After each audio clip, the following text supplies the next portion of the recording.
Costa Gavras. Permettez-moi, avant de parler du film, de vous dire l'émotion ce soir d'être assis, probablement à la même chaise qui était assise hier soir, mademoiselle Adèle Haenel. Et j'ai vu son interview avec une grande émotion, parce que ça parle de notre profession. J'ai découvert qu'il y a des choses dans notre profession qui peuvent être terribles pour une jeune femme, et nous ne nous rendons même pas compte.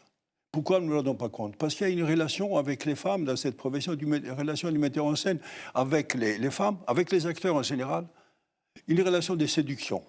On le veut pour notre film, on le veut comme acteur, on le dit voilà, je te veux, que tu sois avec moi parce qu'on va faire une histoire ensemble.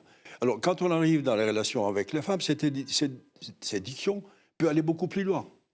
Alors quand les femmes sont d'accord, jeunes, qui n'ont pas d'expérience, peuvent encore aller, on peut. Si on n'a pas l'éthique, si on n'a pas le courage, si on n'a pas la force, parce qu'on peut être séduit aussi par une jeune femme. On peut d'aller beaucoup plus loin, comme il a été le confrère avec Adèle. Et ça, c'est une histoire terrible d'apprendre, parce que ça ne peut pas arriver, ça ne doit pas arriver. Et je trouve formidable qu'Adèle que nous connaissons tous son métier, dans le métier, et qu'elle est une actrice formidable, et qu'elle a eu beaucoup de prix, elle a fait beaucoup de films, donc c'est quelqu'un de solide et important pour le cinéma français. Elle a eu le courage d'en parler.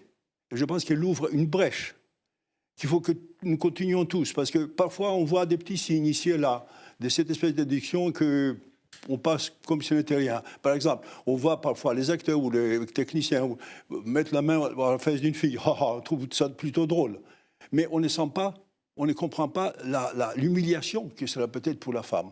Et après, je ne sais pas jusqu'où ça peut aller loin. Voilà, je voudrais donc profiter de ma présence ici et d'imposition, parce qu'elle était ici, peut-être en face, mais elle était ici ce soir, et pour dire que cette brèche qu'elle a ouverte, il faut parler. Il faut parler parce que c'est la seule façon d'arrêter ces choses-là qui peuvent arriver, qui peuvent se répéter. Dès qu'on sent des signes comme cela, ils n'ont pas fait à la préfecture de police, par exemple. Vous voyez, ça aussi, il faut se méfier des signes. Il faut qu'au cinéma, on voit ces signes pour arrêter définitivement cette humiliation pour les femmes. Vous êtes une autorité dans le cinéma français. Vous avez été déjà même 2 fois, plusieurs mandats, président de la Cinémathèque française. C'est une révolution qui se passe, portée par une nouvelle génération de femmes. C'est un MeToo français que déclenche Adèle Haenel. Quelles conséquences concrètes, au-delà des mots, vous en tirez dans votre action en tant qu'autorité du cinéma? C'est mobiliser. Une autorité, je n'ai pas une grande autorité, mais c'est vrai que je connais le cinéma maintenant depuis près de 60 ans.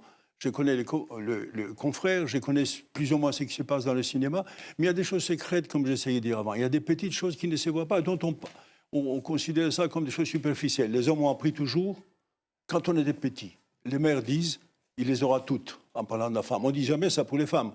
Donc il commence aussi dans la tête de l'homme quelque chose de très négatif, de supérieur aux femmes. Donc cette notion-là s'est poursuivie toujours. Et quand on est plus grand, les femmes se soumettent très souvent, elles acceptent. Et comme je disais, face à un metteur en scène, une femme, surtout quand elle est très jeune, comme était Adèle, elle se laisse aller complètement. Ils pensent que c'est ça la vie. Ils pensent que c'est ça la mise en scène, que c'est ça le rôle d'une actrice. C'est ça qui est terrible. Donc il faut vraiment que la profession vraiment se mobilise dans ce sens-là autant que possible, pour qu'on n'arrive pas à découvrir dans le futur des choses comme on l'a découvert en Amérique, qui sont absolument épouvantables.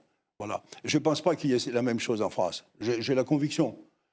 J'espère que je ne vais pas être démenti. Mais d'après ce que je connais maintenant depuis plus de 50-60 ans, ça n'est pas la même chose. Nous ne sommes pas dans le même monde. Il n'y a plus de respect, je pense. Costa Gavras, nos enquêtes montrent l'inverse déjà sur plusieurs cas, y compris l'affaire Besson ou les enquêtes qui montrent qu'il n'y a pas eu qu'une seule affaire concernant Roman Polanski. Est-ce que vous vous rendez compte que ce n'est pas seulement des histoires d'emprise, comme le reconnaît Christophe Rugia lui-même, du metteur en scène sur des acteurs? Il y a derrière cela de la violence. Une grande violence qui peut briser les personnes, c'est ce qu'a dit... Briser, humilier et briser des personnes sans aucun doute, oui. Ce que je veux dire par là, nous, quelle que soit notre différence d'âge, j'ai 67 ans, vous en avez 86, est-ce que vous comprenez que ça nous remet en cause, que nous acceptions des choses dans notre pouvoir masculin en les mettant sur le compte de la séduction, de la drague, même ce qui a été dit, la séduction à la française, c'est un alibi. De la supériorité aussi qu'on a fait donner aux hommes. Nous sommes mieux que les femmes. On leur apprend ça, comme je disais, depuis tout petit. Et ça se poursuit. Mais c'est ça qu'il faut changer profondément, je pense. Alors au cinéma, encore plus, parce que la séduction est beaucoup plus facile. C'est ça le grand problème face auquel nous trouvons, nous, cinéastes, en France, surtout en France. Est-ce que vous acceptez cette demande et qui concerne un établissement comme la Cinémathèque, qui a été faite d'ailleurs au Festival de La Roche-sur-Yon, c'est qu'on n'isole pas tout à fait l'œuvre des faits qui peuvent être reprochés à l'homme et qu'il y ait des débats qui permettent à cette parole qui est là d'être non pas libérée, elle est là, mais c'est l'écoute qu'il faut libérer. C'est le dilemme que nous avons à la Cinémathèque, parce que nous trouvons en face des hommes et les œuvres. Qu'est-ce qu'on fait pour les œuvres? La Cinémathèque, c'est un musée. Donc, elle montre les œuvres, fait des rétrospectives, des metteurs en scène importants. Alors, est-ce que, parce que telle ou telle personne a été accusée, on crée une censure? Adèle Haenel ne demande pas de censure. Elle dit qu'il faut encadrer par un débat. Absolument. Y compris pour les personnes qui ont commis ces actes. Elle dit ce ne sont pas des monstres, ce sont nos pères, ce sont nos frères. Voilà. Et donc, c'est ce qu'elle demande, toutes. C'est qu'il y ait des débats. C'est là où Adèle est bouleversante. Parce qu'elle ne demande pas un procès, elle n'accuse pas, elle ne demande pas de punition. Parce que c'est vrai, il y a des hommes, et puis il y a des œuvres aussi. Et nous, Cinémathèque, je reviens à cela, qu'est-ce qu'on fait avec les œuvres? Est-ce qu'on les interdit? Voilà, c'est le grand dilemme. Et nous avons décidé jusqu'à présent, quand il n'y a pas de raisons profondes, quand il n'y a pas de problème de justice, n'est pas interdire les œuvres. Mais acceptez-vous qu'il soit accompagné de débats comme à La Roche-sur-Yon? Il y a eu un débat sur les violences sexuelles avant la projection du nouveau film de Roman Polanski. Nous faisons des débats, absolument. Et quand on a présenté le film de Polanski, Polanski était dans la salle, il est venu présenter son œuvre. Il n'y a pas eu de questions dans la salle. Mais on peut aussi considérer qu'on fait des débats. On est prêt à faire des débats avec des metteurs en scène qui sont accusés. Voilà ce qu'on peut imaginer au futur, grâce à ce que dit Adèle aussi. Ou donner la parole aux femmes. Donner la parole aux femmes, qu'elles viennent, les laisser faire. L'œuvre, l'auteur et les femmes. Éventuellement, les victimes, ici, elles sont là.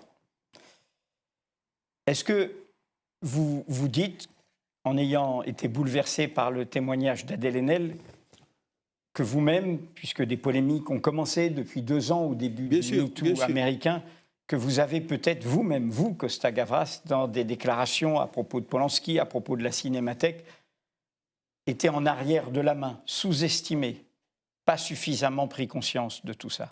Non, je n'ai pas sous-estimé. Il y avait le problème de Polanski, puisque vous en parlez. Je ne vais pas entrer dans les détails de cette histoire, mais Polanski présentait son dernier film et il a souhaité qu'il le présente au public.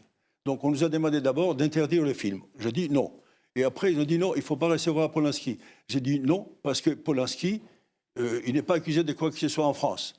Alors, pour poursuivre l'histoire de Polanski, puisque vous en parlez, je pense qu'après 40 ans, après que sa victime, il a fait un acte vraiment très répréhensible pour Polanski et inacceptable. Sa victime l'a pardonné. Je pense qu'il est moment peut-être de penser aussi au pardon. Et quitte à le faire aussi, parler à la Cinémathèque avec les femmes, etc. On peut lui demander ça s'il accepte. Voilà. Il y a eu un autre problème. Mais l'accusé, il a fait de la prison et il avait payé pour ce qu'il avait fait. Donc on ne pouvait pas l'interdire. Je l'ai écarté quand même, je l'ai repoussé pour plus tard. Je dis voilà, on verra plus tard dans un débat. Malheureusement, entre-temps, il est mort, le metteur en scène. Bon, je pense que la Cinémathèque a un rôle, mais pas non plus. La Cinémathèque n'est pas devenue un tribunal, n'est pas devenir une cour de tribunal où on a les accusés et les accusateurs. Ce n'est pas son rôle. C'est un musée, la Cinémathèque. Et il faut beaucoup le préserver. Et c'est ce que j'essaye de faire. Mais vous entendez qu'il y a un appel là, je prends les termes de la Société des réalisateurs de films, une remise en question collective, notre pouvoir, nos pratiques. Je pense au communiqué fait par l'ancien directeur de la Cinémathèque, Serge Toubiana, pour Unifrance. Il parle du manque des réactions au moment des faits. Il faut un sursaut. Et il faut un sursaut qui aille au-delà de simplement...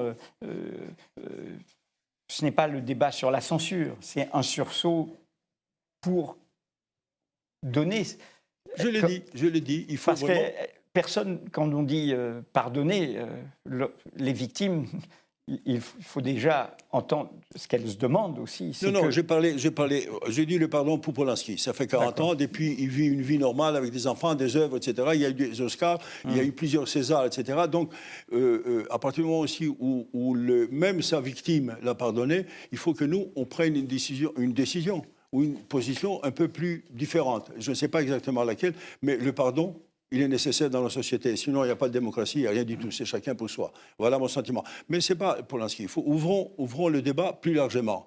Et je pense que plus largement, il est important que ce débat se poursuive et qu'Adèle a ouvert, comme je disais, une brèche et qu'il faut la suivre le plus possible. Vous avez cité deux entités, qui est Unifrance et la SRF. Ce sont des professionnels, comme moi. Et ils disent la même chose. Ils disent, voilà, il faut faire attention, il faut ouvrir le débat complètement.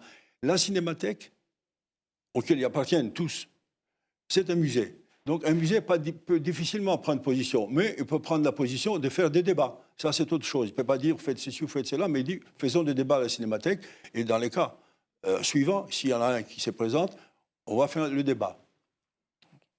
Je disais que votre cinéma était totalement un cinéma politique, et on va en parler en passant à la raison pour laquelle, bien avant cette enquête de Marine Turki et nos révélations qui ont provoqué l'ouverture d'une enquête judiciaire aujourd'hui même, bien avant, votre cinéma est un cinéma politique. Est-ce que, justement, on n'est pas au cœur de ce que vous travaillez quand on entend Adèle Haenel dire « La honte isole, la prise de parole nous met en commun, ça fait de nous un peuple, c'est important de constituer ce peuple militant, actif, qui contribue à la société ». C'est de la politique au meilleur sens du terme. Absolument. C'est là où il est formidable, je le répète, parce qu'elle ouvre, comme je disais, une voie pour la discussion. Elle ouvre une voie pour que les choses changent. Et c'est formidable parce qu'elle est une jeune femme. Et que peut-être d'autres personnes, comme nous, comme d'autres, n'ont eu pas le réflexe et l'intelligence de le dire avant elle, dès que ça a commencé. C'est ça qu'il faut se rappeler. Bon, mais il n'est peut-être pas trop tard de commencer. Et les professionnels que vous avez cités de l'Unifrance et de la SRF, dont je fais partie d'ailleurs, et une autre association, l'ARP, se mobilisent dans ce sens-là complètement. Ben merci Costa Gavras.